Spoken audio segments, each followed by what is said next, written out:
हमारे चैनल पर। मैं हूं आपके साथ शिप्रा सैनी। बीजेपी नेता किरीट सोमैया ने उद्धव ठाकरे सरकार के मंत्री के घोटाले का पर्दाफाश किया है।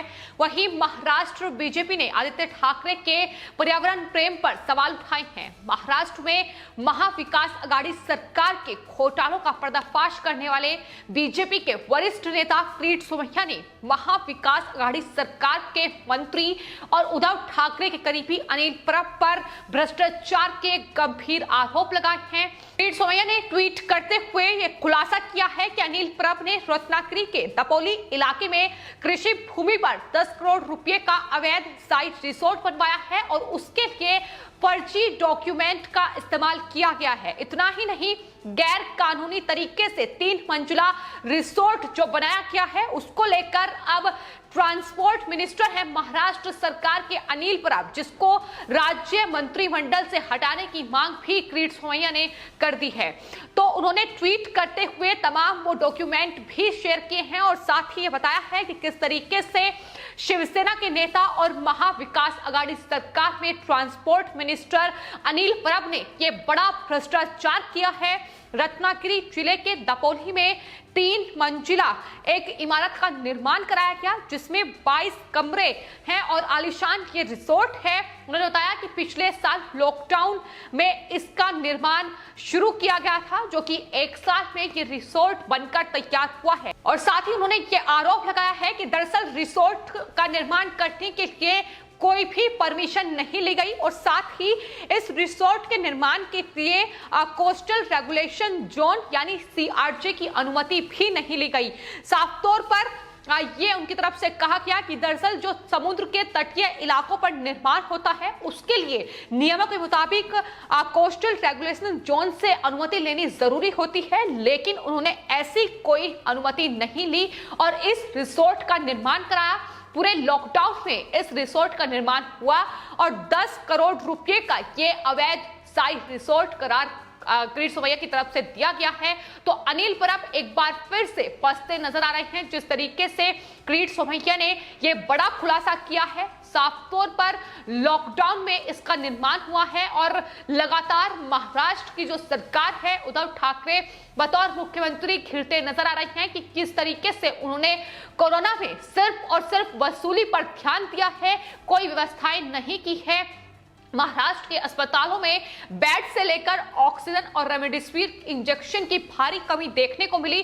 जाहिर तौर पर कोई व्यवस्थाएं नहीं की गई, जिसको लेकर भी किरीट सोमैया ने महाराष्ट्र सरकार को जमकर घेरा। लेकिन उसके बाद अब अनिल परब को लेकर दूसरा बड़ा खुलासा किरीट सोमैया की ओर से किया गया है, क्योंकि इससे पहले भी वो जब वसूली का बड़ा आरोप अनिल परब पर लगा था तब भी उन्होंने बड़ा आरोप लगाते हुए ये कहा था कि महाराष्ट्र के ट्रांसपोर्ट मिनिस्टर ने भ्रष्टाचार किया है। 500 करोड़ रुपए का बड़ा घोटाला अनिल परब की ओर से किया गया है, जिसकी CBI जांच होनी चाहिए, ये मांग उनकी तरफ से की गई थी। और एक बार फिर से अब अनिल परब फंसते नजर आ रहे हैं। आपको बता दें, महाराष्ट्र के मुख्यमंत्री उद्धव ठाकरे के बेहद करीबी हैं।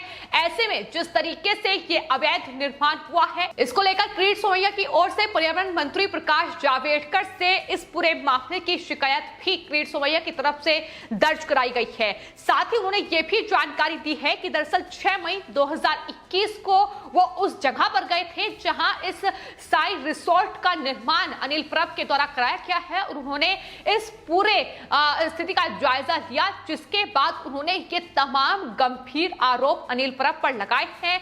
तो किरीट सोमैया के अलावा आपको बता दें, बीजेपी नेता गोपाल शेट्टी, इसके अलावा मनोज कोटक ने भी प्रकाश जावड़ेकर से ये मांग की है कि एक पर्यावरण टीम जो है वो वहां भेजी जाए, जिससे इस रिसोर्ट के निर्माण में CRJ के तहत किए गए उल्लंघन की जांच हो सके, क्योंकि नियमों का उल्लंघन किया गया है, अनुमति नहीं ली गई है। यही तमाम बड़े आरोप बीजेपी नेता किरीट सोमैया की ओर से अनिल परब पर लगाए गए हैं। लेकिन फिलहाल महाराष्ट्र सरकार लगातार घिरती नजर आ रही है। मुख्यमंत्री उद्धव ठाकरे पर तमाम सवाल उठ रहे हैं। जिस तरीके से कोरोना के इस काल में वो लगातार राजनीति कर रहे हैं, लेकिन किरीट सोमैया लगातार उनके भ्रष्टाचार के ये खुलासे करते नजर आ रहे हैं। तो आपको बता दें, महाराष्ट्र में अब बीजेपी नेता किरीट सोमैया लगातार उद्धव ठाकरे सरकार और उनके मंत्री अनिल परब को घेरते नजर आ रहे हैं। ट्वीट करते हुए उनकी तरफ से यह जानकारी भी दी गई है कि दरअसल अनिल परब के खिलाफ फौजदारी का मामला दर्ज कराने को लेकर वो रत्नागिरी के पुलिस अधीक्षक और वहां के डीएम से मुलाकात भी करेंगे। इसके अलावा उनकी तरफ से यह भी जानकारी दी गई है कि दरअसल बीजेपी का एक प्रतिनिधि मंडल, जिसमें बीजेपी नेता गोपाल शेट्टी होंगे, राम कदम होंगे, और ये प्रतिनिधि मंडल जो है वो राज्यपाल भगत सिंह कोश्यारी से भी 21 मई को मुलाकात करेगा और अनिल परब के खिलाफ 10 करोड़ रुपए के ये अवैध रिसोर्ट के निर्माण की मांग पर एक्शन लेने की बात किरीट सोमैया की ओर से की गई है, लेकिन राज्य मंत्रिमंडल से भी उन्हें हटाया जाए, मंत्री पद से हटाया जाए, ये मांग अब लगातार वहां पुरजोर तरीके से बीजेपी की तरफ से तेज हो चुकी है।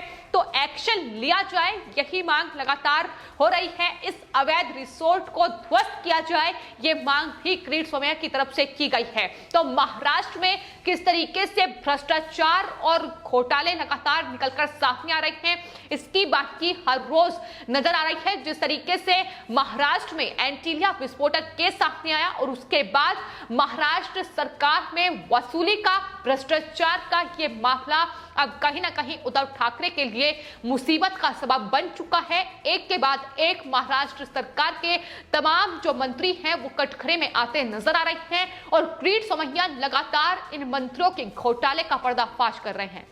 इसके अलावा आपको बता दें, महाराष्ट्र बीजेपी ने अब आदित्य ठाकरे पर भी सवाल खड़े करे हैं। दरअसल सवाल उनके पर्यावरण प्रेम को लेकर खड़े किए गए हैं। जिस तरीके से मेट्रो कार शेड प्रोजेक्ट को लेकर महाराष्ट्र में बीजेपी और शिवसेना आमने सामने थी और इस प्रोजेक्ट की जगह को बदलने के लिए महाराष्ट्र में लगातार घमासान जारी रहा, लेकिन और इसको लेकर अब महाराष्ट्र बीजेपी ने एक बड़ा खुलासा किया है। डेयरी विकास विभाग अब उस आरे की जमीन पर कार्यालय और अस्पताल स्थापित करेगा, ये बीजेपी ने खुलासा किया है। एक दरअसल न्यूज आर्टिकल को पोस्ट करते हुए उनका ये ट्वीट सामने आया है। उन्होंने साफ तौर पर आदित्य ठाकरे, जो कि महाराष्ट्र के मुख्यमंत्री उद्धव ठाकरे के बेटे हैं और महाराष्ट्र सरकार में पर्यावरण मंत्री हैं, उनके पर्यावरण प्रेम पर सवाल खड़े किए हैं। उनकी तरफ से कहा गया है कि क्या अब इस आरे की जमीन पर जिस तरीके से अब अस्पताल और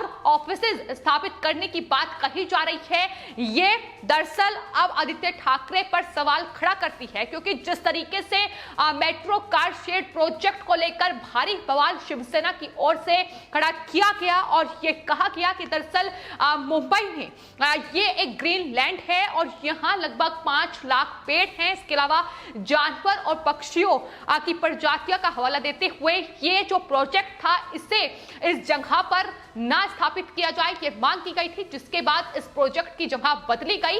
लेकिन अब जिस तरीके से महाराष्ट्र सरकार ने एक कमेटी का गठन कर दिया है और ये कमेटी आने वाले वक्त में फैसला लेगी, जिसको लेकर अब बीजेपी लगातार सवाल उठाती नजर आ रही है कि आखिर इस तरीके से झूठी दलीलें क्यों दी गई। इस तरीके से आदित्य ठाकरे ने आरे की इस जमीन को लेकर जिस तरीके का बवाल मचाया, उस पर अब स्पष्टीकरण मांगा जा रहा है कि आखिर इस तरीके से डेयरी विकास विभाग अब उस जमीन पर कार्यालय और अस्पताल क्यों स्थापित कर रहा है, जब वो पर्यावरण का हवाला दे रहे थे। लेकिन अब कहीं ना कहीं अपने फायदे के लिए कमाई का एक जरिया खोजने की कोशिश इस जमीन की आड़ में महाराष्ट्र सरकार कर रही है।